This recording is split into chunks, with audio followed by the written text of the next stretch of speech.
We do have a lot of things to cover, so just a side note, please save your questions till the end and enter them through chat. Like I said, we're going to be going through a lot of information, so most of your questions will be answered throughout the presentation. So if you have any questions, just save it for the end of the presentation during Q&A, and what you'll want to do is submit that in the chat, and my colleagues and I will address your questions then. So welcome to the Fall 2026 Academic Webinar for the Ming Hsieh Department of Electrical and Computer Engineering. I want to wish you a good morning, good afternoon, or good evening, depending on where you are joining us today. Thank you for joining us.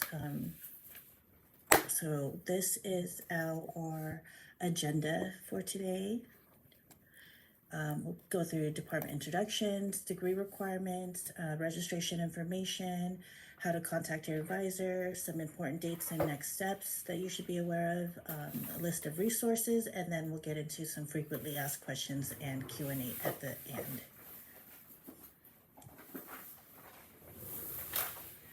So this is our ECE department leadership. Dr. Richard Leahy is our department chair. Dr. Michelle Provinelli is our vice chair.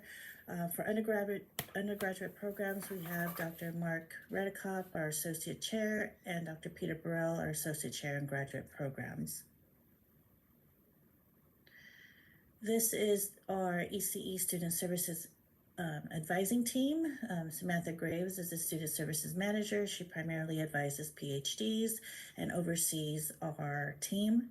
Gabby Garcia is the Senior Student Services Advisor who advises grad students with the last names K through L. My name is Patty Reinhardt. I'm a Senior Student Services Advisor, and I advise students with last names A through J. Jamie Salata is our Student Services Specialist, advising students with last names M through T. And finally, our newest team member, Vianney Villaseñor, Student Service Specialist with last names U through Z. So take a note of who your advisor is. These are the folks that you would go to directly based on your last name, and they will serve as your primary advisor throughout your program. So academic advising, we support your journey by providing resources and program requirement information, which will contribute to your understanding and overall academic success. Our hours of operation for most of the student services teams in the Viterbi School of Engineering are 9 to 5. This is a picture of our ECE building. It is known as the Hughes Aircraft Electrical Engineering Center. It's on the corner of McClintock Avenue and 37th Place next to RTH, which is Ronald Tudor Hall. You can find us in room EEB 102, which is our main office. So there are two groups of advisors that you will have throughout your time here at USC. You will have the Viterbi Student and Academic Services, known as VSAS. They advise and oversee debt at Viterbi.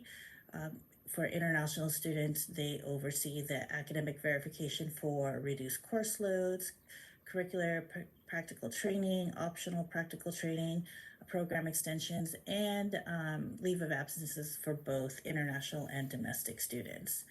Now, your academic advisors are housed within the ECE Student Services, and we address registration inquiries, help you with course planning, personal wellness, if you have any academic performance concerns, course withdrawal plans, and provide you with engagement opportunities. So advising at Viterbi, Viterbi views advising as a collaborative partnership between students and advisors. The advisors support students' academic journey by guiding you through policies, processes, academic planning, guidance on program and degree requirements, and connecting you with other campuses and resources when needed. As a student, we expect you to familiarize yourself with the university catalog, review your STARS report regularly to track your degree progress, as well as tracking your holds. So moving on to degree requirements, we will not be going through each degree requirement here, as they are already listed in your degree in the university catalog under your degree requirements. So in an effort to save time, we will not be going through every single degree requirement for each degree. What we will be going through is your first semester courses. I mentioned the USC catalog. This is where your degree requirements are explicitly stated. I do want to point out that when you're looking at the USC catalog, just make sure that you're referring to the correct catalog. This was last year's catalog. The new catalog, which you will be following, is the USC catalog 2026 through 2027. So at the top right corner, just make sure that you are viewing the correct catalog. Now, the USC catalog is the official university source for important information regarding policies, procedures, degree, and graduation requirements. So not only does it include your specific degree requirements for a major, but it houses all of the policies for USC. So the catalog is updated every year, so it's important, like I said, that you're reviewing the correct catalog that's relevant to your academic year, which is linked to your admission term. So again, your catalog year is the 2026 to 2027, and that should be posted soon. Another way to track your degree requirements or your progress is through Experience USC under the My Academics section.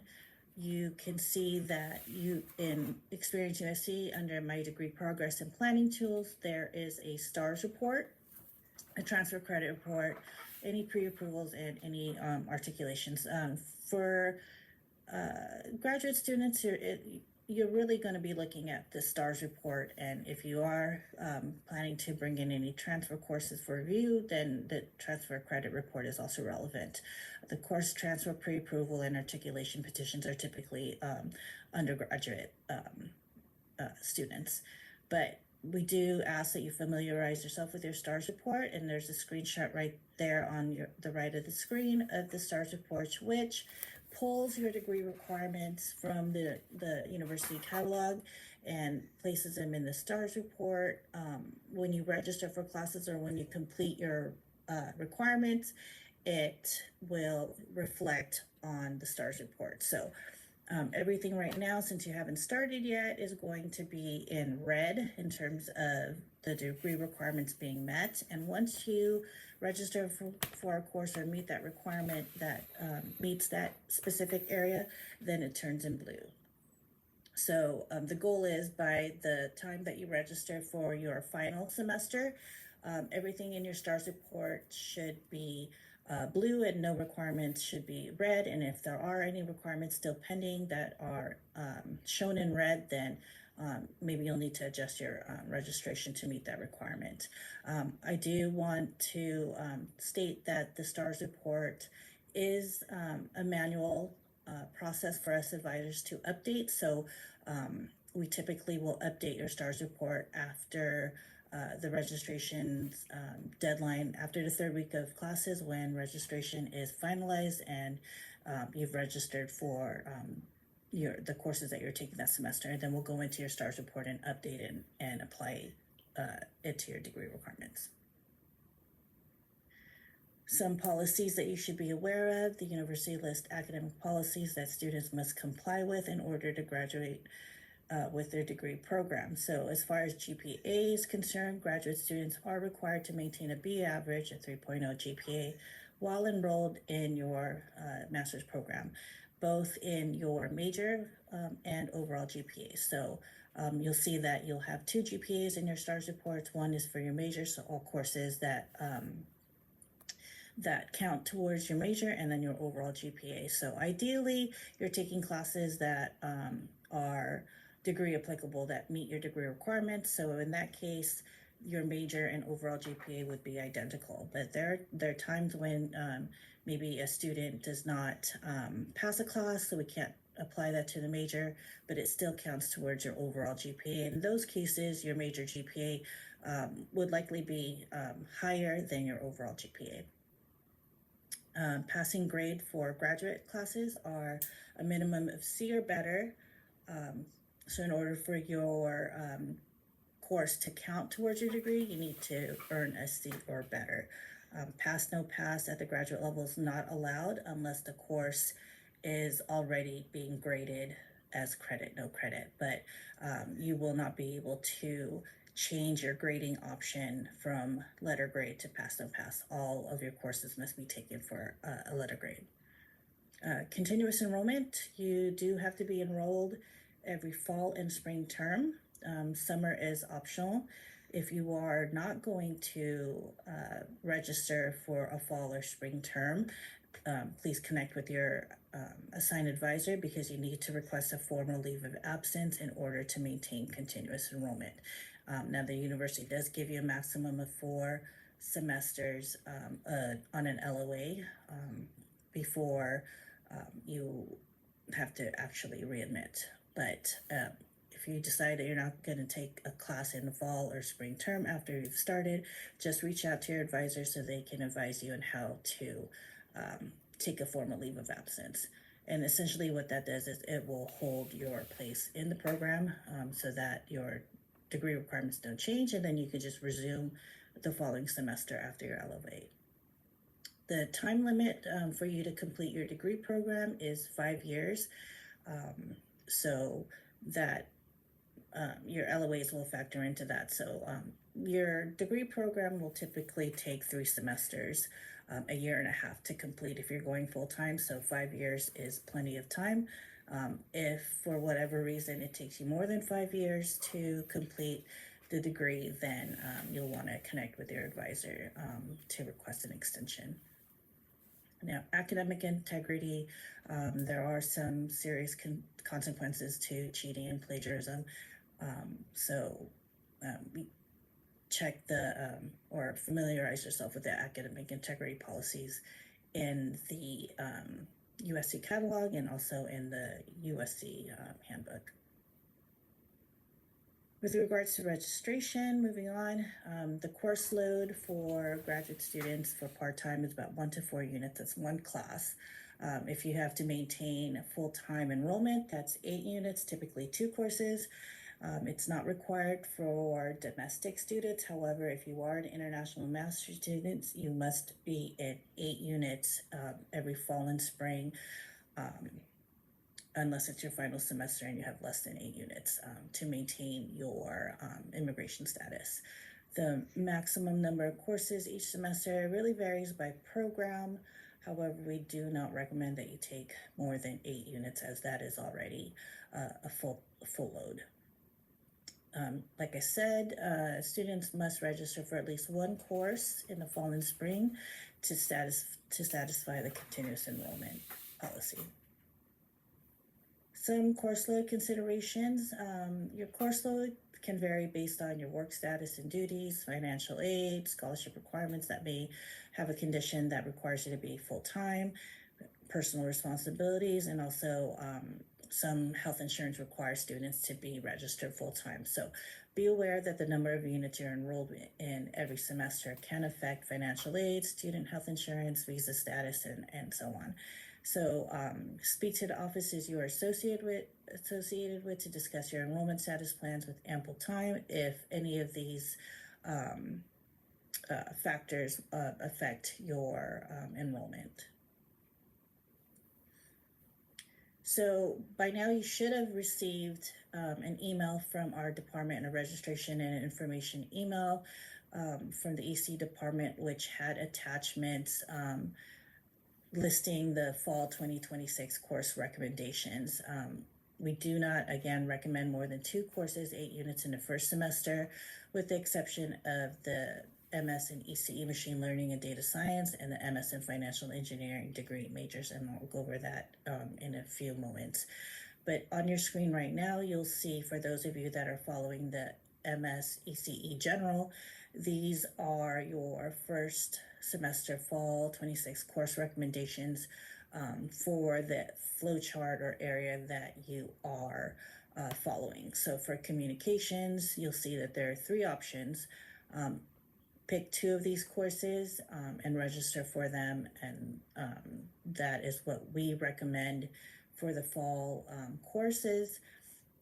These are already courses that are offered this fall, and also a lot of these are prerequisites to higher level courses that are required or that you may be interested in taking later on towards your degree. So take a moment to review the email that we sent for ECE general students. These are the courses that you should be taking in the fall semester. For the other programs, computer architecture, EE 450, 457, 477. Computer engineering degree, you have 4 options, pick 2. The MS ECE computer networks degree, 450, 457, 503. Machine learning and data science, 503, 510, plus either 538 or 541. These are 2-unit courses. So for machine learning and data science students, fall recommendation would be 10 units. The hardware systems for machine learning, 457, 477, and then the electric power degree is 443, 444. Moving on to the VLSI design degree, 457 and 477. You'll notice a lot of these are 457 and 477 courses because they are prereqs to a lot of 500 level courses. We do have placement exams that you can take, and I'll go over that in a few moments. If you already have the background and if you pass the placement exam, you will not earn degree credit. However, we will waive the prerequisites so that you can take the higher level course. Financial engineering students, MS Fine students, you should be taking 503, 518, and GSBA 548. These are courses that will set you up for your future courses next semester and on. Because GSBA 548 is a prereq to a lot of your financial courses. So pushing that off to a later semester is not really wise because it'll extend your time here if you have to take a prerequisite later. So we recommend that you clear that now. Quantum information science students, EE 520 and 510. And for the analog students, 477, 537, 536, or 536A. Applied physics students, you have the option of 506, 530, and 539. And if any of you are in the dual degree program between ECE and engineering management, which is housed in the ISC department, industrial system engineering, what you want to do is follow the EE general degree recommendations that I had on at the very start of this, and any ISC degree requirements per the catalog. Contact your advisor for more details with regards to the dual degree.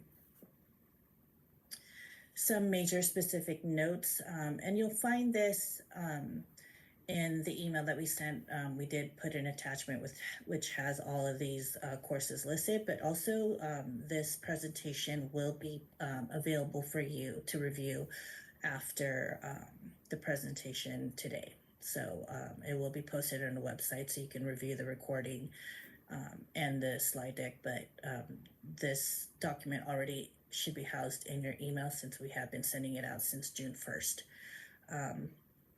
So going back to the slides, for hardware system students, if the placement exam is passed for either 457 or 477, then you can consider taking 503 or 510 or another recommended prep class listed for your major, which would be CSCI 402, 451, or EE 454 as your second course.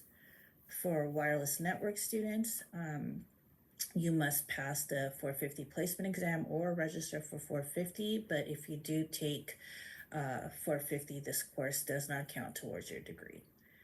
Again, financial engineering students, you must prioritize 503 and 518 in your first semester, and if you opt to take the third course, which is recommended, then we recommend that you take GSBA 548 and clear that prereq already so that it sets you up for more course options in the spring term. For the analog students, you can opt to take the 477 placement exam, and then if you pass it, you could register for 577A instead. Again, full-time enrollment for master students at USC is a minimum of 8 units, which could be 2 to 3 courses depending on the course. Placement exams will be available for the following courses: 450, 457, 477. I will be sending out information regarding placement exams soon, so look for that in your email. EE 590, this is directed research. It is not allowed in your first semester. So the only degree program that requires 1 unit of directed research is the MS Financial Engineering. All other programs, you are welcome to take EE 590 as an elective. Now, we do have a policy of no CSCI courses in the first semester. As a first semester ECE graduate student, you are not allowed to register in a CSCI course. No D clearance will be granted to you, and only continuing ECE students second semester above may request D clearance from the CSCI department, which is computer science. I mentioned prerequisites. So here's some information regarding prerequisites and waivers. We did send in the email, the registration and advisement email that we sent to you. There is a section there on prerequisites and waivers. So please go back and review that if this is the first time you're hearing about this. But a prerequisite is a course that needs to be taken prior to your desired class. Now, depending on the class, you can request a waiver. The process for requesting a prerequisite waiver is to submit your request via MyViterbi, via the prerequisite waiver request manager link. Do not email your advisor to waive any prerequisites. You must go through this form, as email requests will not be accepted. So if you are taking courses outside of the ECE department, so courses that are not EEXX, please note that each department may have its own unique process. So typically these departments will have their D clearance and prerequisite policies on their website. So check the department website for more information. Account holds. So when you log into web registration, there will be holds listed at the beginning before continuing to see the class offerings. So take a note of any of the holds or restrictions that you have at web registration and clear them before you continue. Some holds will restrict registration, while some holds are just a warning that you have this one to take care of, but it will allow you to register. You can also find a list of your account holds in Experience USC under My Academics and Restrictions. Some of the most common account holds you'll see is for international students. You'll see a STU 50, which restricts registration and your USC card application. So if you have a STU 50, you will not be able to register until you complete the immigration status verification known as ISV with OIS upon arrival in the US. This is a university hold, so EC advisors cannot lift this hold or allow any international student to register for courses until you arrive here at USC. So just keep in mind, if you're not going to arrive until much later, then your course options start to become limited because you're not going to be able to register until you complete the ISV process. Other account holds you'll see is ADM 40, which is typically for international students, and R&R 40 are for usually our domestic students. This is a degree verification hold. It does allow registration, so when you see this come up on web registration, just move past the warning and continue with your registration. What this hold is to verify your previous degree with the USC Office of Degree Progress. You can go on their website to get more instruction with regards to how to get your degree verified. The deadline for all degree verifications is by the end of your first semester. So if you don't complete this degree verification requirement, then it allows your registration in your first semester, but it could restrict your registration for spring. So be sure to take care of that degree verification. But I do want to, also note that this degree verification requirement is separate from the Viterbi admission requirement where you were asked to submit your final transcript. So you still have to do that with the actual university and submit your transcripts or have your degrees verified by IERF if you're international to clear this degree verification. So if you've already submitted transcripts for the admissions requirement for final transcripts, that's not going to clear this hold. This is a separate hold from the university, so you do have to submit another set of final transcripts to the university to clear this hold. Now, if any of you were admitted with conditional admissions, just make sure to view your admission letter for any specific conditions, but this ADM 20 hold will allow you to register. So the only one that is going to stop a student from registering for your first semester are for international students who have the STU 50, which requires you again to complete the ISV process once you arrive. But all other holds should allow you to register.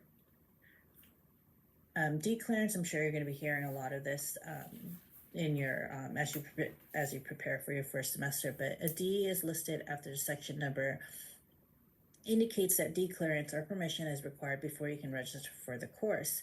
A section number without a D does not require clearance, so you can register immediately. Now, to get declearance for our courses, I'll address that in the next few slides. But when you're looking at the schedule of classes, if you see a big D with a red circle next to the section number, that's an indicator that you'll need to get declearance prior to registration for the course.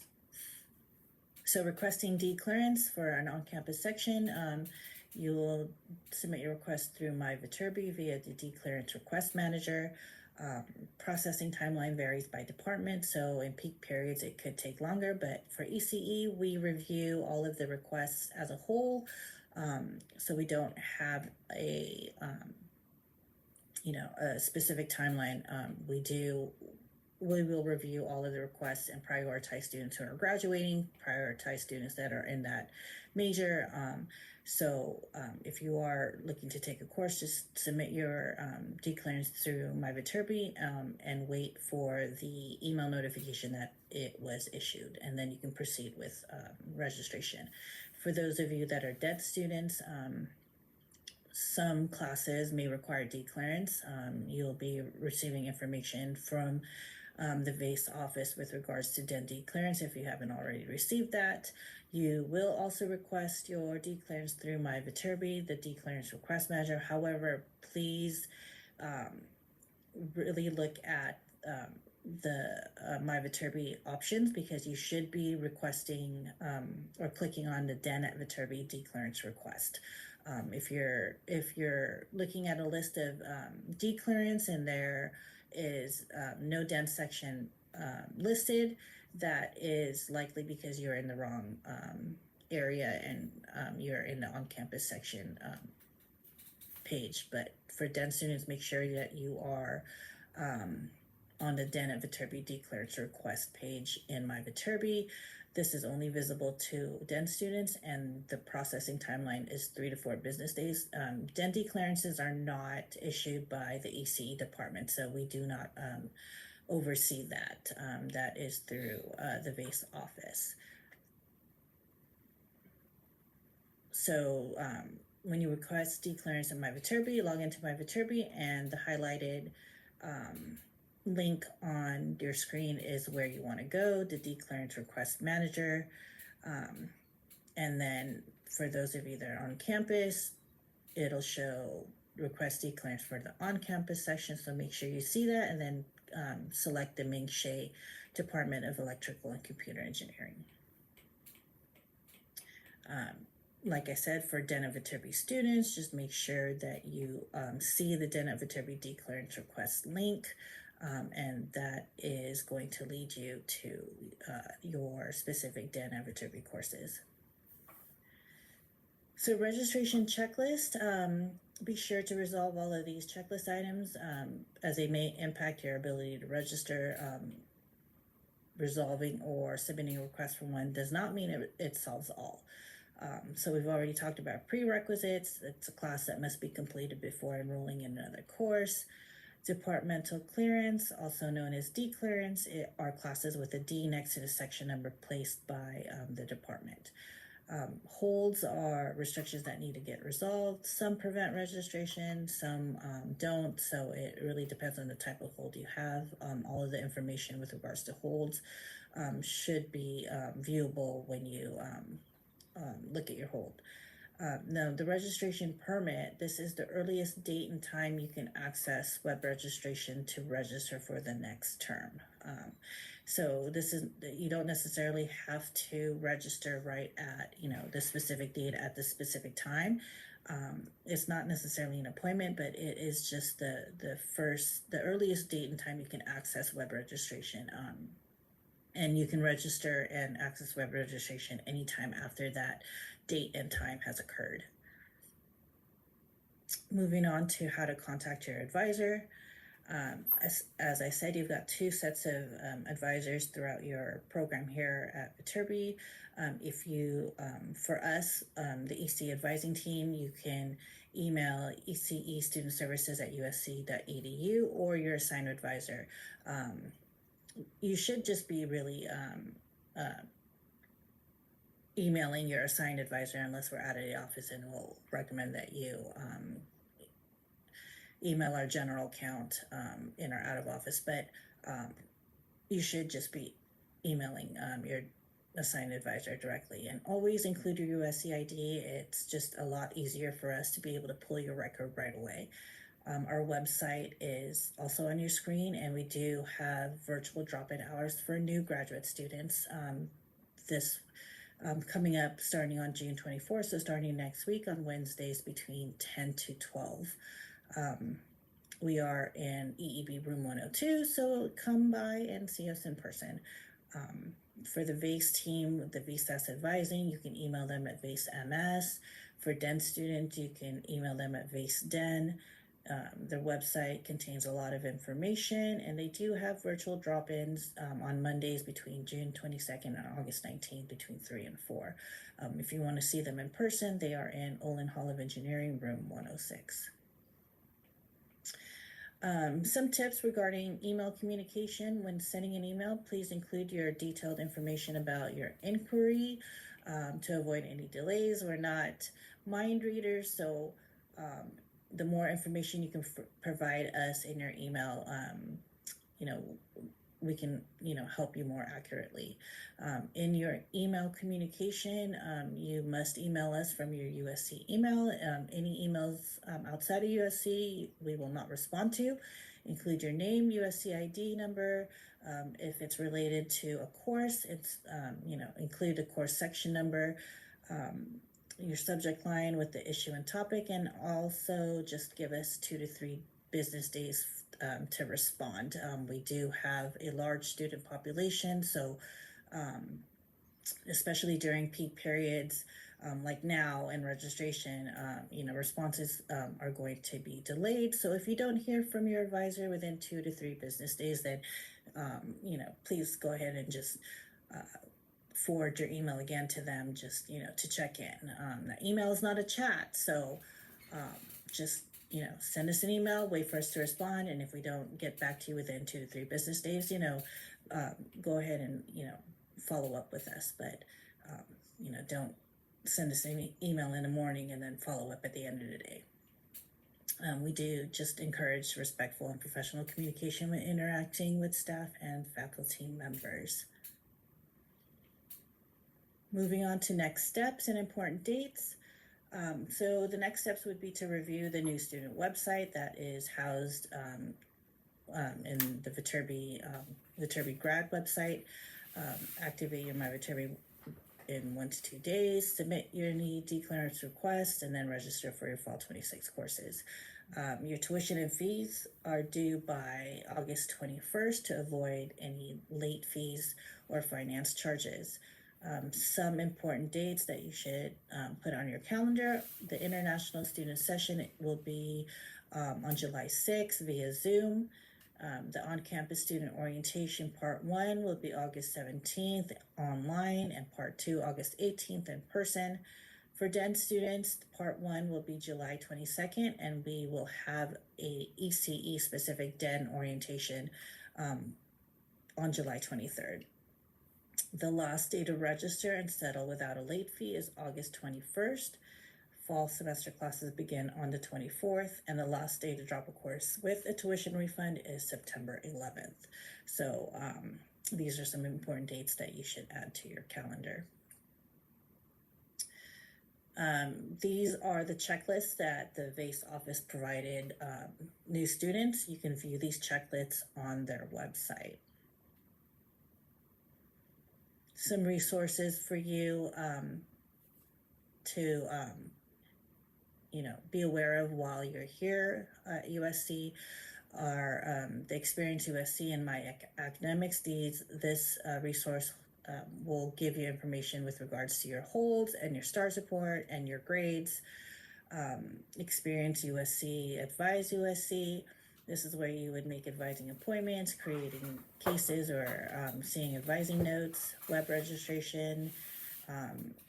We'll have your course bin where you register for classes. Also list your restrictions, and also you can see the class availability there. My Viterbi is where you will request DEED clearance. If you need a leave of absence, this is where you'll initiate the request. And also when it's time to graduate, this is where you're going to submit your application to graduate. Now the schedule of classes, this is separate from the schedule that you see within web registration. The schedule of classes is its own website. It has a little bit more information than what's in web registration, but it does include tuition rates, semester deadlines.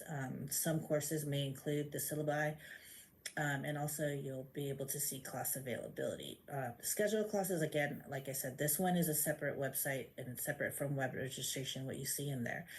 The schedule of classes does have an archive, so it's a useful tool for planning your degree, because you can see the previous term, the current term, and the future term, or other archives. So when planning your degree, we recommend that you refer to the last year of classes and choose your classes from what's available, and then obviously if new classes are made available for the current term, then you can adjust your registration for that. But in terms of planning, the schedule of classes is a good resource because you can see what was offered last semester,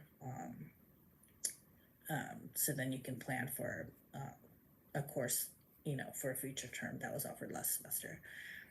And also our department website, which lists your requirements, information about our ECE specific processes, as well as some registration resources that's specific to ECE. Moving on to some FAQs. With regards to research, there is a master's thesis, but the master's thesis is not required. So none of our master's programs require that you do a master's thesis, but if you are interested in doing a thesis, then speak with your assigned advisor and they can talk to you about that. The 590 courses, these are directed research courses. So you have the option to take directed research with the exception of MS Fine, who has a 1-unit requirement. But all other programs in ECE, you have an option to take directed research. These are the EE 590 course where you will work under a faculty member to deliver results for a grade. So this is something that you work with a specific faculty member, and then they will determine what your course or research requirements will be. Some ways to get involved is to, outside of a thesis or outside of their directed research, you can volunteer in research labs, projects, or even student organizations that's connected to our department to expand your skills. Some FAQ questions for ECE is, can I transfer graduate units into my program? Yes, it is possible to transfer up to 4 units of 400 level or above if you previously took a class at another institution that was not used towards the degree that you earned there.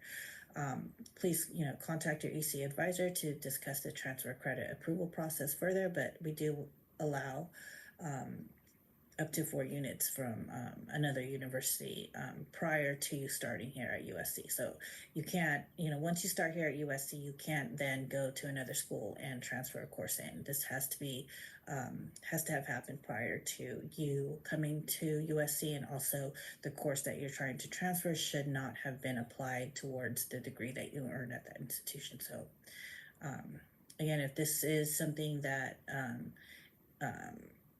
that you want to pursue or that you have, contact your EC advisor and they can talk to you about it. What courses should I take in the first semester? We've already gone through that, so just refer to the advisement and registration email that we sent to you. We have been sending that out since June 1st. If you haven't received it yet, it's possible that you just certified or submitted your intent to enroll, and then you will be getting it next week. But also, if you've already submitted your intent to enroll like a long time ago and you have not seen this email, check your junk folder or spam folder and review the information. There's a lot of information there. What if my courses have a 200 or 300 level prereq? Refer to the advisement and registration email, because we do address the prerequisites requirements for certain courses and instruct you on how to get that resolved. The prerequisite waiver request form is located in My Viterbi, so allow our office 2 to business days to process the request. Again, if there is a high volume of requests, we'll try our best to get it done in 2 business days, but just, be patient and we'll get to your request. You will be notified via email once the prerequisite has been waived. So, you don't need to follow up with your assigned advisor. Just submit your request and you'll get an email notification once it's been processed. How long will it take me to finish my degree? It depends, but likely 2 years, 2.5 to 3.5 years if you're on DEN. Again, the limit to complete your degree is 5 years, but you won't really need all 5 years. But if you do, just reach out to us and we can extend it if needed. Do I have to be enrolled each semester? Now, I've stressed this, I think, throughout this presentation that every fall and spring, yes, for the continuous enrollment policy, you do need to be registered every fall and spring. So not registering is enough. What you need to make sure that you file a formal leave of absence if you're not going to take classes during a fall and spring semester. Now, summer semester is optional, so you don't have to take classes, but if summer semester is a student's first semester, then we'll need to talk about that, but that's not in your case since you will all be starting in fall. Do I have to do a thesis or conduct research? No, it's not required, but 99% of our students in EC do not do a thesis. But if you are, again, interested in doing one, then, reach out to your advisor and they can talk to you about that. Can I take a class for pass, no pass? Absolutely not. All your classes for your degree must be taken for letter grade.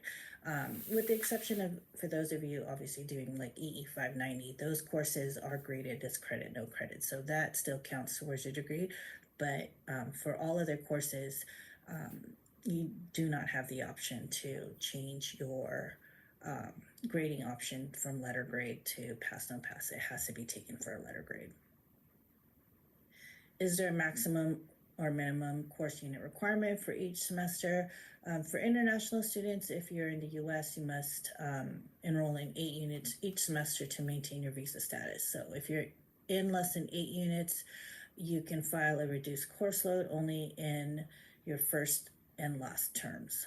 8 units is considered full-time for all MS graduate students. Domestic students, you can choose to take more than 8 or fewer than 8.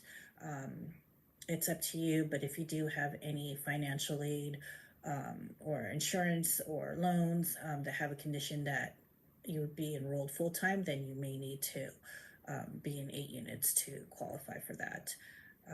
Can I take electives from other departments? Yes, but only after your first semester. Your first semester is really setting the foundation for your future semesters, so we really do hold you to the fall 26 recommendation list of courses that we have. But after your first semester, when you want to start taking courses that are non-EE courses, then you'll need to submit an ECE special request via MyViterbi, which should be approved ahead of time. Most of the degree programs in ECE will allow a max of up to 2 non-EE classes that are approved to count towards your degree. Can I change my program to another program within ECE? Yes, but not in your first semester. Changing to the MS ECE General is the easiest and most flexible program. That's the program we typically see more students changing their major into. Some programs like MS Fine, MLDS, and QIS require that you take specific courses and earn a certain GPA in order to be able to change into that major. So we do have this on our website that you can review, or you can reach out to your assigned advisor to talk about changing your degree program. But again, this is not eligible for students that are starting this fall. You can't change your program in the first semester. You would have to wait until your second. Do we have virtual advising hours, and how can you reach us? We are going to be offering virtual drop-in hours for new students on Wednesday starting next week between 10 to 12 via Zoom between June 24th and August 19th. You can also email your assigned advisor directly, or you can always come to EEB 102 and talk to us in person. There's always one of us, at least 2 of us in the office. So, come by and see us in EEB 102. So that is it for the presentation part of this webinar. So I'm going to open it up